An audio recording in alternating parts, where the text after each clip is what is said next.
la femme ayant part aux 3 sortes de faiblesses qui existent dans le corps, elle est principalement définie comme le membre le plus faible. Mais elle n'est pas, il n'y a pas que les femmes qui sont les membres faibles. Nous avons dit que les membres faibles sont cachés et les membres forts sont exposés. Voilà, c'est ainsi que le Seigneur a fait le corps. Et il a donné plus d'honneur aux membres qui sont cachés, donc aux membres les plus faibles, c'est-à-dire le cœur, les reins, les veines. C'est des membres très importants. Parce qu'un homme ne peut pas vivre sans son cœur, sans ses reins, sans ses poumons, qui sont des membres fragiles, mais qui sont recouverts d'un plus grand honneur parce qu'ils jouent un plus grand rôle, un rôle beaucoup plus puissant. Mais un homme peut vivre sans la main. La main, c'est le membre extérieur. Il peut vivre sans la main.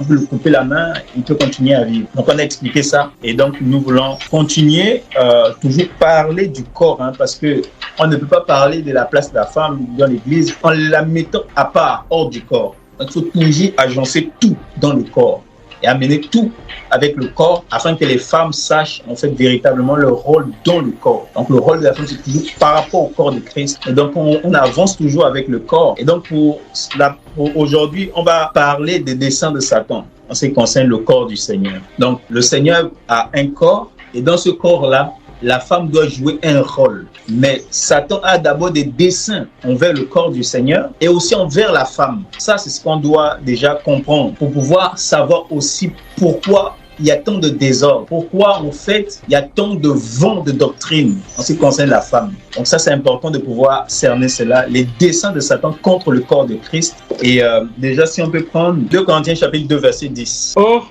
à qui vous pardonnez, je pardonne aussi. Et si j'ai pardonné quelque chose à quelqu'un, je l'ai fait à cause de vous en présence de Christ, afin de ne pas laisser à Satan l'avantage sur nous, car nous n'ignorons pas ses intentions. Très bien. Donc, afin que Satan n'ait pas de l'avantage sur nous, car nous n'ignorons pas ses desseins, ses machinations, ses plans. Satan a des plans, il a des machinations, il a des desseins contre l'Église. Et ça, c'est ce que l'Église doit comprendre, que le Seigneur nous a laissé dans le monde, nous avons un ennemi qui a aussi des desseins, qui a des plans, qui a des machinations, qui met en œuvre des techniques. Pourquoi? Paul dit, nous ne voulons pas que Satan ait de l'avantage sur nous, qu'il domine sur nous, qu'il ait autorité sur nous. Donc le diable, ses plans, ses desseins, ces machinations, c'est pour un but pour pouvoir dominer l'Église, pour avoir le dessus sur l'Église, pour avoir l'avantage sur l'Église. Or, dans Matthieu chapitre 16, le Seigneur a dit qu'au verset 18, « Je bâtirai mon Église, et les portes du séjour des morts ne proviendront point contre elle. » Ça veut dire quoi? Que mon Église est dominante. Mon Église doit avoir la supériorité sur les portes du séjour des morts. Elle doit dominer, ne proviendront point. En fait, c'est comme le nom que Dieu a donné à Jacob, en donnant Jacob le nom Israël. Israël qui veut dire celui qui prévaut, celui qui domine, celui qui règne, qui dirige. Et l'Église, c'est ça en fait. C'est vraiment l'entité qui doit dominer dans le monde. L'Église, c'est la nation sainte. C'est la nation qui doit avoir de l'avantage, de le dessus, qui doit avoir le dessus sur les nations, qui doit avoir le dessus sur Satan, qui doit avoir le dessus sur les portes du séjour des morts, les portes de l'enfer, sur le péché. Ça, c'est l'Église du Dieu vivant. Le Seigneur dit, je bâtirai, et les portes du séjour des morts ne proviendront point contre elle. Or, Satan, qu'est-ce qu'il fait? Il utilise les portes du séjour des morts pour pouvoir dominer l'Église, pour pouvoir avoir de l'avantage sur l'Église. Ça, c'est les desseins du diable. Et comment il le fait? Comment il utilise les portes du séjour des morts pour pouvoir dominer l'Église, pour pouvoir avoir de l'avantage sur l'Église en déplaçant les membres, en les mettant en désordre dans le corps, en faisant que le corps soit désordonné. Chaque membre n'est plus à sa place. Le corps n'est plus coordonné. Le corps n'est plus assemblé. Il y a des divisions, du désordre. Le pied vient à la place de la main, la main va à la place du cœur et c'est le désordre. Le cœur vient à la place de la main et ça fait que le corps n'est plus coordonné, n'est plus agencé. Le corps, en fait, ne peut pas croître correctement dans ces conditions-là. Et le corps s'affaiblit. Et quand le corps s'affaiblit, l'ennemi prend de l'avantage. Or, Paul dit, nous ne voulons pas, nous n'ignorons pas ces desseins, afin qu'il n'ait pas de l'avantage sur nous. Est-ce que vous voyez? Donc, si vous ignorez ces desseins, il peut avoir de l'avantage sur vous. Si nous ignorons ces desseins, il peut avoir de l'avantage sur nous. Or, le Seigneur veut que nous dominions, que nous soyons l'Israël de Dieu, l'Israël spirituel, qui veut dire celui qui prévaut, qui domine. Vous voyez un peu? Celui qui a vaincu Dieu et les hommes. Bon, il y a beaucoup à dire là-dessus. Mais celui qui a la victoire, le victorieux Israël, parce qu'il a combattu de nuit contre Dieu et les hommes, et il est sorti vainqueur. Vous voyez? Et le véritable Israël qui a vaincu, c'est le Seigneur qui nous a donné aussi la victoire parce que nous sommes membres de son corps. Est-ce que vous voyez? Et étant étant membres de son corps, nous devons dominer sur les portes du séjour des morts, sur le diable, sur les démons. Parce qu'il a dépouillé les principautés, il a dépouillé les dominations, il les a livrés publiquement en spectacle en triomphant d'elle par la croix. Vous voyez? Et il nous a donné à nous, l'Église, bien évidemment, l'autorité de marcher sur les serpents, les scorpions, sur toute la puissance du diable, et rien ne pourra nous nuire. Mais les serpents, les scorpions ne se laissent pas aussi marcher dessus. Ils cherchent des desseins pour pouvoir justement dominer sur l'Église. Ils ont des desseins, ils ont des plans, ils ont des techniques, ils attaquent aussi pour pouvoir dominer l'Église. Et Satan, quand il veut attaquer le corps, comment il passe? Il passe par quel moyen? On va le voir. Déjà, si on peut prendre Matthieu chapitre 4, verset 4. Après avoir jeûné 40 jours et 40 nuits, il eut faim. Le tentateur s'approcha et lui dit: Si tu es le Fils de Dieu, ordonne que ces pierres deviennent des pains. Le jour que Jean-Baptiste le baptise, et Jésus le Seigneur va dans le désert, poussé par l'Esprit Saint pour aller jeûner et prier dans le désert. Premier jour, Satan ne vient pas. Deuxième jour, Satan ne vient pas. Troisième, quatrième, cinquième, sixième, septième, huitième, neuvième jour, le tentateur ne vient pas. 10e, 20e, 30e jour, il ne vient pas. 40e jour. C'est pas le 40e jour qui a fait approcher Satan. Mais l'Écriture nous dit quoi? Quand il eut faim. Donc finalement, quand il eut faim, c'est sa faim-là qui a fait approcher le tentateur. Et le tentateur l'a tenté par rapport à sa faim. C'est-à-dire, si tu es le Fils de Dieu, transforme ces pierres en pain. C'est parce que Jésus avait faim que Satan l'a demandé de transformer les pierres en pain. Est-ce que vous voyez un peu ça? Donc en vérité, ça veut dire quoi? C'est dans la faiblesse, c'est quand tu te tiens là, affaibli, c'est là où le tentateur vient. C'est quand tu as envie de quelque chose, c'est quand tu as affaibli, tu désires quelque chose, tu es éprouvé, et c'est là où le tentateur vient. C'est quand tu fais des offres iniques, quand on t'encourage à commettre le désordre, l'iniquité. C'est là où le tentateur vient. Quand tu es dans la faiblesse, quand tu as besoin d'argent pour pouvoir réaliser des projets, c'est là où le tentateur vient pour te proposer des voies obscures, pour te proposer en fait d'obtenir par des moyens d'iniquité, afin que tu te corrompes, afin qu'il domine sur toi. C'est quand l'Église, le corps du Seigneur, sent le besoin, sent que nous avons besoin, de la grâce, nous avons besoin encore de pouvoir s'étendre dans les nations et de pouvoir bâtir les peuples et faire des nations des disciples. Nous avons besoin de voir la gloire du Seigneur encore parmi nous.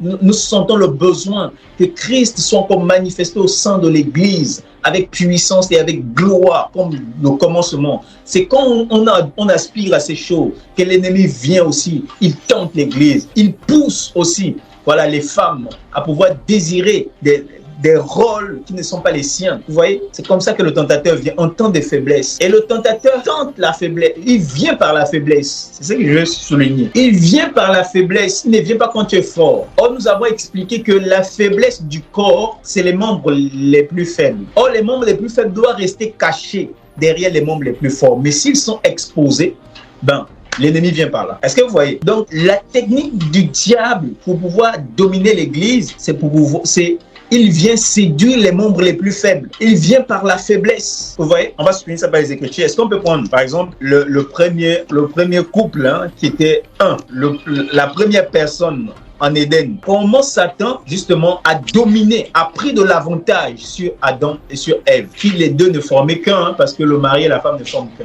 L'homme, c'est la tête, la femme, c'est le corps. Donc, le premier couple dans l'Église, qui était l'image de Christ et de l'Église, parce que Adam était une image du Christ et Ève est l'image de l'Église. C'est une image qui peut avoir plusieurs figures. Maintenant, allons voir ça dans Genèse chapitre 3, le verset 1er. Genèse 3:1. Le serpent était le plus rusé de tous les animaux sauvages que l'Éternel Dieu avait fait. Il dit à la femme: Dieu a-t-il vraiment dit, vous ne mangerez aucun des fruits des arbres du jardin? La femme répondit au serpent: Nous mangeons du fruit des arbres du jardin. Il a dit à qui?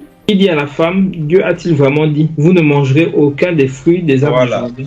C'est ça en fait. Donc il dit à la femme: Dieu a-t-il réellement dit? Donc le serpent le plus rusé, c'est-à-dire quelqu'un qui a des plans, qui a des machinations, qui a des projets, dans sa ruse, il dit non. je ne peux pas tenter l'homme. C'est la force. Parce que nous avons vu Pierre nous expliquer que la femme est beaucoup plus fragile par rapport à l'homme. Donc, dès le premier couple, la première assemblée en Éden, le serpent, il n'est pas passé par l'homme, mais il passe par la femme, c'est-à-dire par le membre le plus faible. Il attaque la femme. Et aujourd'hui aussi, Satan ne peut pas passer par Christ. Et il fait quoi? Il attaque l'Église. Et dans l'Église, il cherche aussi, il sait que l'Église, c'est la faiblesse. Christ est la force, il est le chef, il est l'autorité de l'Église. Il ne peut pas dominer sur le Seigneur. Donc, il passe par la femme pour pouvoir dominer sur le mari, comme en Éden. Et dans l'Église aussi, il ne passe pas n'importe comment, il cherche encore la faiblesse. C'est-à-dire qu'il cherche toujours là où il y a la faiblesse pour pouvoir passer. Et il passe par les membres faibles. Comment il passe? Comment il les utilise, ces membres faibles? Donc, la faiblesse de Adam, c'était Ève. Et Satan savait ça. Et il est passé par elle. Vous voyez?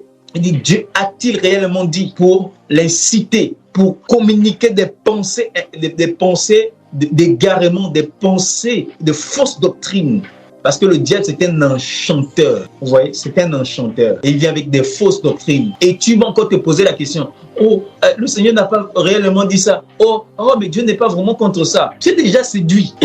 Est-ce que vous voyez un peu? Donc, c'est comme ça qu'il est passé en Éden en utilisant la première femme pour séduire le monde. Mais la femme là, c'était la faiblesse du premier Adam. Et aujourd'hui, il veut dominer l'Église pour pouvoir avoir davantage. On peut le prendre dans 2 Corinthiens chapitre 11. Vous allez voir un peu.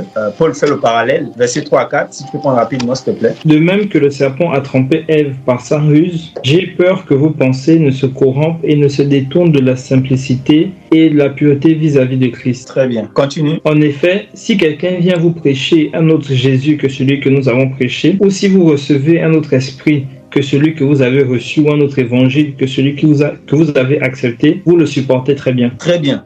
Voilà. Regarde ce que Paul explique. Il dit, mais je crains que comme le serpent séduisit Ève par sa ruse, vos pensées aussi ne se corrompent et ne se détournent de la simplicité qui est en Christ. Car si quelqu'un vient vous prêcher un autre Jésus, si vous recevez un autre esprit ou un autre évangile, vous le supportez fort bien.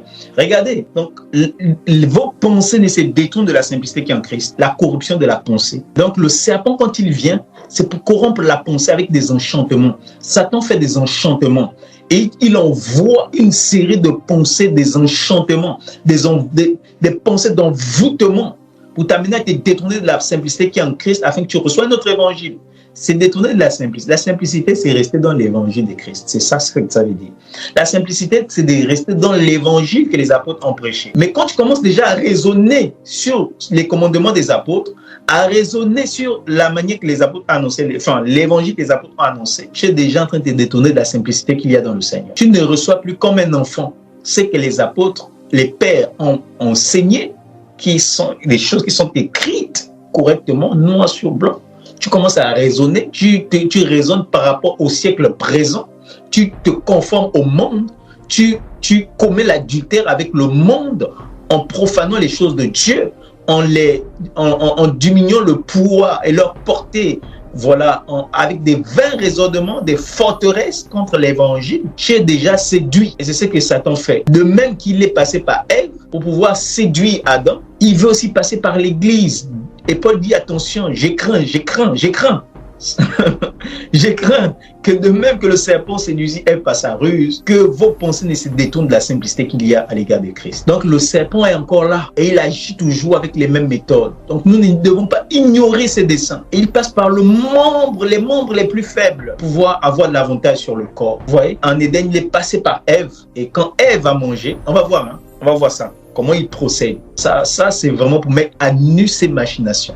Nous n'ignorons pas. On ne devons pas être ignorants des desseins de l'ennemi. C'est-à-dire que nous devons être instruits. Si nous ne devons pas être ignorants, c'est-à-dire que nous devons avoir de la connaissance. C'est ce que ça veut dire. Afin qu'il n'ait pas d'avantage sur nous. Donc, ça, c'est vraiment important de pouvoir souligner ça. Donc, la première chose que j'ai soulignée, c'était que l'ennemi dans le corps, il passe par les membres les plus faibles. Et le membre le plus faible du corps, nous avons vu que c'est la femme. Il ne passe pas que par la femme, mais attention. Mais il passe généralement aussi par la femme. Voilà. Comme l'enseignement dont nous parlons, c'est au sujet de la femme, donc nous focalisons sur la femme. Mais on peut prendre aussi d'autres. Déjà, on va toucher aussi d'autres formes de faiblesse, telles que l'ignorance. Il passe aussi par des gens qui sont ignorants, mal affermis, qui tordent les Écritures pour pouvoir justement affaiblir le corps, pouvoir dominer, justement avoir de l'avantage sur nous. Si on peut prendre un passage, Genèse 3,15, avant de pouvoir voir comment ce qu'il a fait à Ève, comment il a utilisé le membre faible pour pouvoir séduire le membre fort. Revenons déjà à Genèse chapitre 3, le verset 15.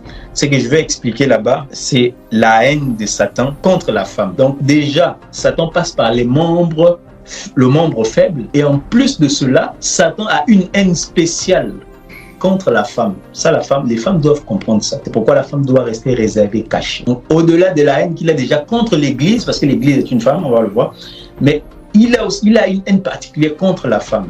Donc, si tu peux prendre ça, mon frère, on va expliquer. Genèse chapitre 3, verset 15. Genèse 3, 15. Je mettrai l'hostilité entre toi et la femme, entre ta descendance et sa descendance. Celle-ci t'écrasera la tête et tu lui blesseras le talon. Très bien.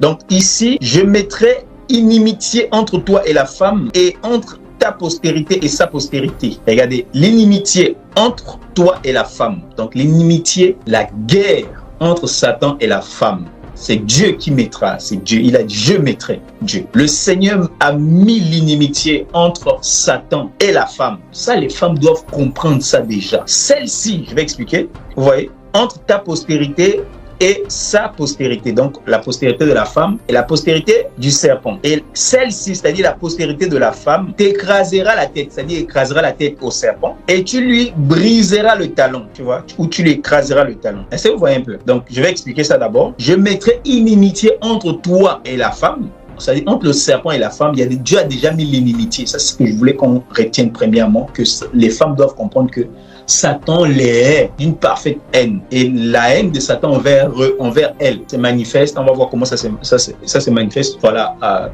il utilise deux astuces principal pour pouvoir manifester sa haine envers la femme. Donc, je vais d'abord expliquer Genèse chapitre 3, le verset 15, où il dit, il mettra l'inimitié entre le serpent et la femme et entre sa postérité, la postérité de la femme et la postérité du serpent. Qu'est-ce que ça veut dire? La postérité de la femme, c'est qui? La postérité du serpent, c'est qui? Donc, si tu peux prendre Galates chapitre 3, le verset 16, s'il te plaît, comme ça on définit directement la postérité de la femme. Or, les promesses ont été faites à Abraham et à sa descendance. Il n'est pas dit et aux descendances comme s'il s'agissait de plusieurs, mais c'est d'une seule qu'il s'agit, à ta descendance, c'est-à-dire à Christ. Très bien. Donc la descendance ou encore la postérité. Donc ici, Dieu fait la promesse à Abraham. Il dit la promesse c'est pour Abraham et sa postérité au singulier.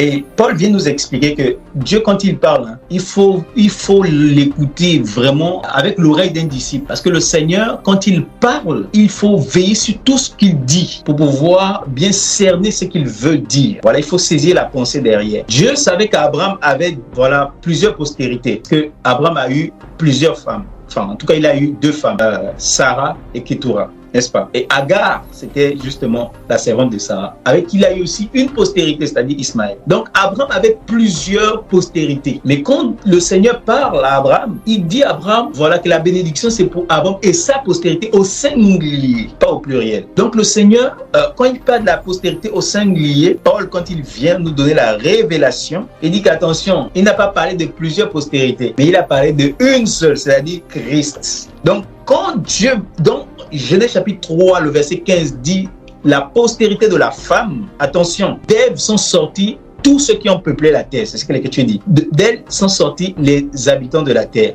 C'est pour ça déjà on l'appelle Ève, parce qu'elle est la mère des vivants. D'elle sont sortis plusieurs postérités. Mais quand le Seigneur dit la postérité de la femme, il ne s'agit pas ici du peuple français, du peuple je ne sais pas trop, américain, du peuple congolais, du peuple gabonais, du peuple chinois. Non. Il s'agit ici de Christ. Parce que de tous les hommes, toutes les nations qui remplissent la terre sont sortis d'Ève. Ève a engendré plusieurs postérités. Mais quand le Seigneur regardait Ève, il voyait qu'une seule postérité, c'est-à-dire Christ. Et ceux qui sont à Christ aussi. Voilà, c'est le reste de la postérité de la femme. Bon, là, c'est tout un autre enseignement. Mais Christ est la postérité de la femme, principalement. Vous voyez, la femme a plusieurs postérités, mais la postérité principale, celui qui devait justement sortir de la femme, c'est le Messie. Et c'est le Messie qui devait écraser la tête du serpent. Quand l'Écriture dit que celle-ci, c'est-à-dire la postérité de la femme, t'écrasera la tête. Donc, écrasera la tête au serpent. Donc, ça veut dire que le serpent avait déjà une tête. Dès qu'il a séduit la femme, il avait une tête. C'est-à-dire la tête, c'est l'autorité, c'est la suprématie. c'est la domination, c'est le chef. Vous voyez un peu? Donc le serpent, la tête du serpent symbolise justement son autorité. Et donc Dieu prophétisait que le Messie, quand il sortirait, il devait écraser la tête du serpent, c'est-à-dire il devait ôter au serpent, le serpent, son autorité, sa puissance. C'est ça, c'est ce qui s'est passé à la croix. Il a dépouillé les principautés, les autorités, il les a livrées publiquement au spectacle en triomphant d'elle par la croix. Donc ici, Christ a écrasé la tête, il a écrasé l'autorité. Or, l'autorité du serpent, la tête du serpent, l'autorité du serpent, c'était quoi? C'était le péché. C'est par le péché que le serpent avait de l'autorité sur nous. Donc, quand Christ vient à la croix, il meurt à la croix, il brise. Voilà, il anéantit, il est jugé pour nos péchés, il porte le péché et Dieu juge le péché en Christ.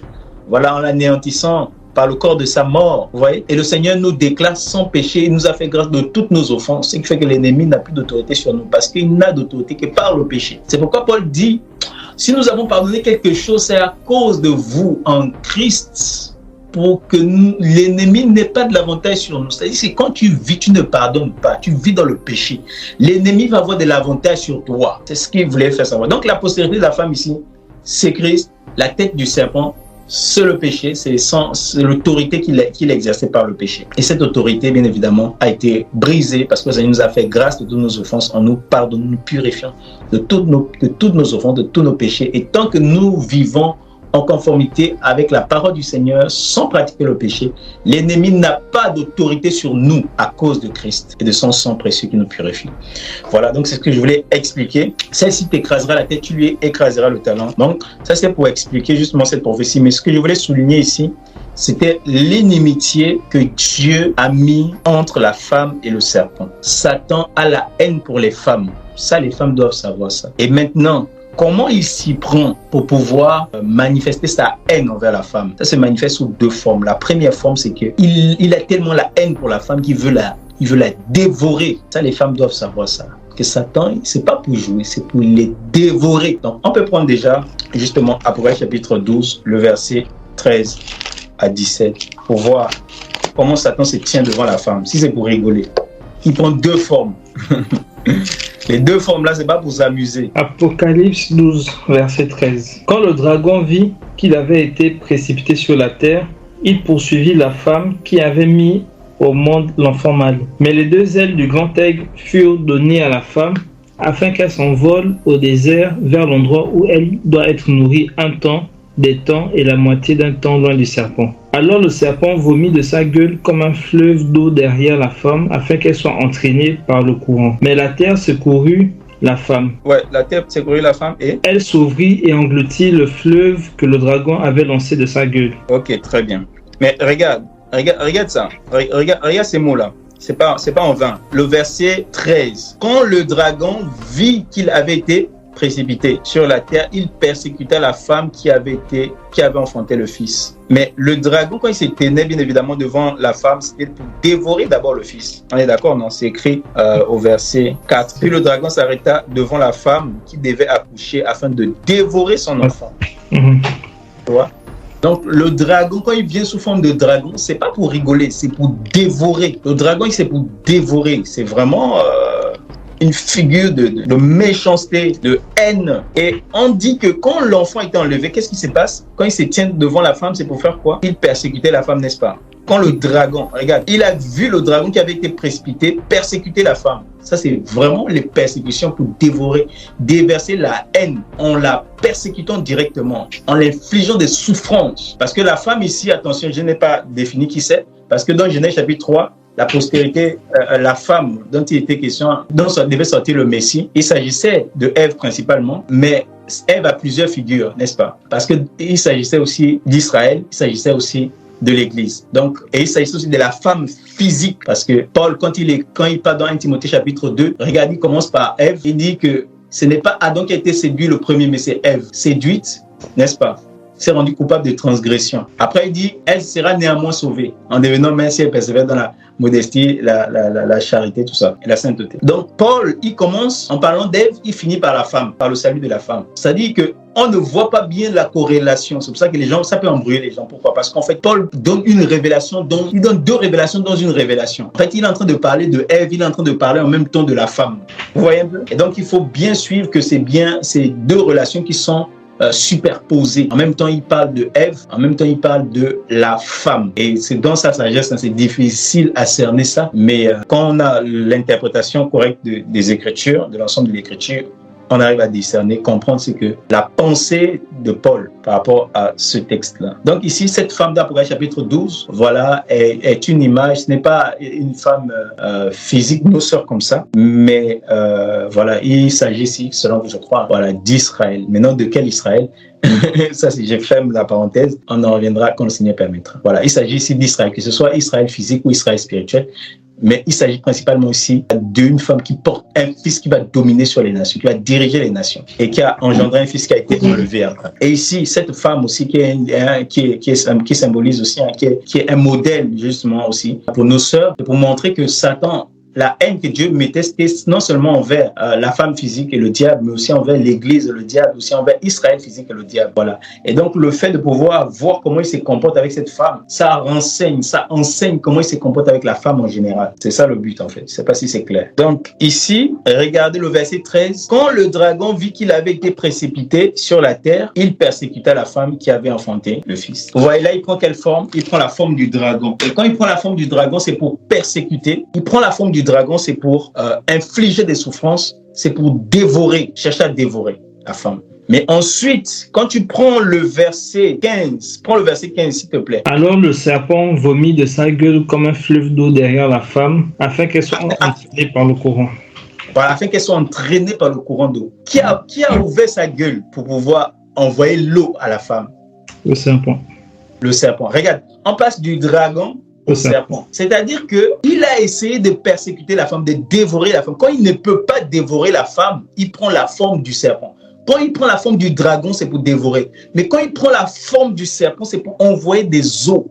Et les eaux là, c'est pour entraîner la femme. C'est ça la séduction. Il prend les eaux, il envoie. Les eaux là, l'image de la parole, des enchantements, des envoûtements, pour entraîner la femme, séduire la femme. Et c'est ça en fait. Le serpent, il prend ces deux formes vis-à-vis de la femme. Et c'est pourquoi Paul, quand il a parlé à l'église, il a dit, j'ai craint que de même que le serpent séduisit Ève, vous aussi, vos pensées ne séduisent la simplicité qu'il y a à l'égard de Christ. Il faut le parallèle. C'est-à-dire que le serpent ici, c'est pour séduire, envoyer des pensées, envoyer des fausses doctrines que les femmes les acceptent et se détournent. Donc la haine de Satan envers la femme se manifeste de deux façons. Premier niveau, il cherche à dévorer, à détruire les femmes. S'il n'arrive pas, il cherche à les séduire, afin de les entraîner. Et c'est ce qui s'est passé avec Ève. Si on peut prendre maintenant Genèse 3:12. L'homme répondit, c'est la femme que tu as mise à mes côtés qui m'a donné de ce fruit et j'en ai mangé. Continue s'il te plaît. L'Éternel Dieu dit à la femme, pourquoi as-tu fait cela? La femme répondit, le serpent m'a trompé et j'en ai mangé. Le verset 17, il dit à l'homme, puisque tu as écouté ta femme et mangé du fruit au sujet duquel je t'avais donné cet ordre, tu n'en mangeras pas. Le sol est maudit à cause de toi. C'est avec peine que tu en tireras ta nourriture tous les jours de ta vie. Ok. Donc ce qui s'est passé, c'est que Dieu appelle Adam en jugement. Adam, as-tu mangé le fruit de l'arbre dont je t'ai défendu? Et Adam dit, c'est la femme que tu m'as donnée pour être avec moi, qui m'a donné le fruit de l'arbre et j'ai mangé. Et le verset 17, Dieu continue en disant, puisque tu as écouté ta femme. Dans d'autres versions, puisque tu as obéi à la parole de ta femme, tu vois, et les conséquences sont venues. Donc on voit que Satan, comment il procède? Quand le couple était en Éden, dans la présence de Dieu, il n'a pas pu dévorer ce couple. Il est passé par le membre le plus faible, c'est-à-dire Ève. Et quand il ne peut pas dévorer la femme, il fait quoi? Il la séduit. Il donne des pensées d'envoûtement pour pouvoir la séduire, la faire sortir de la doctrine du Seigneur. Et quand Ève est sortie de la parole de Dieu et qu'elle a désobéi, elle n'était plus aussi à son poste, elle a changé de poste, elle est devenue maintenant celle qui enseigne Adam. Elle a donné à Adam Dieu dit que tu as obéi à la parole de ta femme. Tu as écouté ta femme. Donc, Dieu a dit, mais la femme vient dire maintenant que non. En fait, ce qu'elle est devenue, c'est quoi? Elle a été entraînée par les eaux qui sortaient de la gueule du serpent. C'est ça les eaux là, en fait, les fausses doctrines. Donc, la femme est devenue prédicatrice des fausses doctrines. Elle a enseigné des fausses doctrines à Adam. Et Dieu dit, puisque tu as obéi à la parole de ta femme, puisque tu as écouté ces fausses doctrines, Dieu l'a aussi jugé. Donc, c'est comme ça que Satan procède. Donc, quand il séduit la femme, ce n'est pas seulement pour la laisser là, mais c'est maintenant pour la mettre en avant, pour l'exposer, pour qu'elle devienne prédicatrice. Et pour que Satan aussi, il met sa pensée, voilà, dans les enseignements de la femme. Elle peut prêcher quelque chose de bon, mais après elle prêche des choses étranges, bizarres. Il ne s'agit pas seulement ici de la femme, hein. J'ai dit qu'il y a aussi les membres faibles. Déjà, Satan passe par d'autres membres faibles, des frères mal affermis, des frères qui manquent de connaissances et d'affermissement. Il les donne aussi des faux enseignements, donc des faux prédicateurs, ou d'autres même des gens qui ont été appelés du Seigneur, mais ils ne sont pas totalement, ils n'ont pas reçu la doctrine de Christ comme il fallait. Le Seigneur ne les a pas formés, enseignés comme il fallait avant de les exposer, avant qu'ils ne s'exposent. Et ce qui fait que, à cause de leur ignorance, l'ennemi passe là pour s'aimer. Parce que l'ennemi agit là où il y a l'ignorance, là où il y a les ténèbres. C'est pendant qu'on dort la nuit que l'ennemi sème. Il sème la mauvaise sémence au milieu de la bonne sémence. Et c'est là, en fait, quand il y a l'ignorance, il y a les ténèbres, c'est là où Satan vient s'aimer. Et tu vois, des frères qui ne sont pas appelés au ministère, ou bien d'autres qui sont appelés au ministère, mais qui n'ont pas reçu le dépôt comme il fallait avant de pouvoir aller là où le Seigneur devait les envoyer. Voilà, ils sont exposés à ça, aux enchantements. Ils commencent à prêcher des fausses doctrines. Tu vois, d'autres, ils s'élèvent comme ça. Ils commencent à enseigner que le mariage, c'est la relation sexuelle. Dès que tu te unis avec quelqu'un, vous êtes déjà marié. Ça, c'est une fausse doctrine. C'est pas ça le mariage. Ça, c'est soit la fornication, ou c'est l'adultère, ou si c'est hors mariage, c'est soit la fornication ou l'adultère. Mais c'est pas ça le mariage.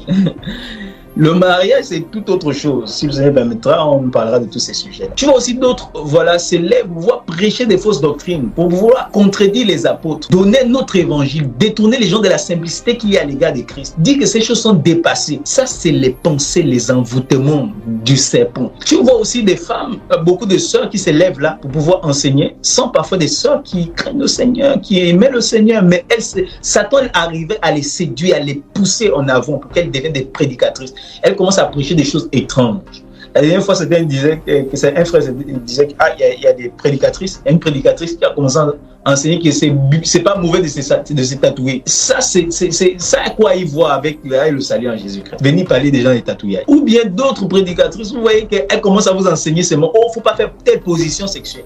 Où est-ce que c'est écrit dans les Écritures qu'il faut enseigner les gens sur les positions sexuelles? Ça, tu es devenu pornographe ou bien sexologue ou quoi? Si tu n'es pas prédicatrice, laisse l'enseignement aux gens que Dieu a appelés, aux gens que Dieu a équipés. Mais quand tu t'improvises prédicatrice, Satan va s'aimer par toi et séduire le corps du Seigneur. C'est comme ça qu'il a fait avec Ève. Il est passé par Ève. Non seulement il a séduit Ève, le péché est rentré, mais en plus, il s'est servi d'Ève. Quand il ne peut pas dévorer la femme, il se sert de la femme. Il sait que la femme, c'est un vase indispensable. La femme, elle a un rôle indispensable. Et quand il utilise la femme, soit quand Dieu utilise la femme, c'est puissant, c'est glorieux. Soit quand l'ennemi utilise la femme, la femme dans la séduction, c'est compliqué. Regardez ce qu'Ève a fait. Séduite, elle a séduit son mari. Adam a oublié le commandement de Dieu, mon frère. Le Seigneur lui a parlé en fast. Il a écouté la voix de Dieu. Et ce jour-là, Adam, quand Ève prêchait, il a oublié. Il a oublié tout l'enseignement du Seigneur. C'est pour montrer à quel point, quand l'ennemi se sert d'une femme, c'est terrible. Ça peut avoir des grands dégâts sur toute une génération. Et c'est pourquoi même le Seigneur s'est opposé à cette femme, Jézabel, séduite déjà par l'ennemi, qui enseignait. Bien évidemment, c'est très prophétique, il y a beaucoup de choses à dire là-dessus. Mais le Seigneur prend cette figure de la femme qui est mise en avant et qui prêche des fausses doctrines pour séduire ses serviteurs. Le Seigneur dit stop. Aujourd'hui, le Seigneur aussi met des serviteurs. Il a établi dans l'église des ministres pour pouvoir justement enseigner le peuple en ce qui concerne les machinations, les plans du diable pour que le peuple ne soit pas dans l'ignorance afin de mettre stop à toutes ces ruses-là. Et que les femmes sachent aussi que Satan a la haine envers elles et les expose. Pas seulement la femme en Christ, même dans le monde. Vous voyez, regardez quand c'est dans le monde, comment il joue avec les femmes. Il utilise maintenant la femme dans le domaine de la séduction. Parce que lui-même, c'est un séducteur. Quand il prend la forme du serpent, c'est pour séduire. Et c'est pour utiliser les gens dans la séduction. Quand il prend la forme du dragon, c'est pour dévorer. C'est pour persécuter. La forme du dragon ou du lion, là, c'est vraiment la brutalité. C'est pour dévorer. Pour rugir, c'est pour dévorer. C'est pas pour blaguer. Mais quand il prend la forme du serpent, c'est pour t'envoyer les eaux, des enchantements, des raisonnements, des fausses doctrines. Et c'est ce que Paul nous a expliqué que dans les derniers temps, les gens seront animés des esprits méchants et ils vont prêcher des fausses doctrines. Et c'est ça en fait, c'est-à-dire que le serpent va les donner ils vont prêcher la pensée du serpent. Dans les derniers jours, les gens se détourneront de la foi et s'attacheront à des doctrines des démons. C'est ça que ça veut dire. C'est-à-dire que ces gens-là séduits vont prêcher des raisonnements au peuple de Dieu pour faire sortir le peuple de Dieu de la parole des apôtres, de la simplicité, de l'évangile qu'ils ont reçu authentique, de l'enseignement des apôtres avec des vains raisonnements qui ne viennent pas de Dieu. Et nous, comme des messagers du Seigneur, nous n'ignorons pas ces desseins, frères. Et nous ne cédons rien au nom de Jésus. Nous ne nous détournons pas de la simplicité qu'il y a à l'égard de Christ en demeurant dans la doctrine des apôtres, dans la doctrine du Seigneur, en rejetant les os de l'ennemi. Quand il envoie les os derrière la femme, mon frère, la terre ouvre sa bouche, elle engloutit le fleuve. C'est pour entraîner la femme dans la séduction. Mais nous n'ignorons pas ces desseins. Et toutes ces pensées, toutes ces fausses doctrines, tous ces os-là, les os d'en bas, nous les rejetons au nom de Jésus. Et nous appelons nos sœurs justement à être cachées, à ne pas être comme dans le monde où Satan a reçu à mettre la femme en avant en l'exposant davantage et devenir moyen de séduction. La publicité pour pouvoir séduire les gens, à pouvoir manger toutes sortes de fruits comme en Éden. On met la femme, on met la nudité aussi de la femme, on met beaucoup de choses. On expose la femme parce qu'elle a un potentiel énorme. Quand elle est utilisée par Dieu, elle peut faire des choses terribles avec le Seigneur et d'autant plus quand elle est utilisée avec l'ennemi. L'ennemi, lui, il utilise la femme en avant, mais Dieu, il utilise la femme en arrière. J'aimerais qu'on retienne ça. Quand Dieu utilise la femme, c'est vraiment en la gardant réservée et elle joue un rôle indispensable et puissant. Mais Satan, quand il séduit la femme, c'est pour la mettre en avant, l'exposer et c'est pour l'amener aussi à être une arme de destruction massive dans le domaine de la séduction. Ça, c'est vraiment ce que les femmes doivent comprendre. Et il manifeste ainsi sa haine envers la femme. On sait qu'il expose sa faiblesse. Voilà. Donc, c'est ce que je voulais souligner.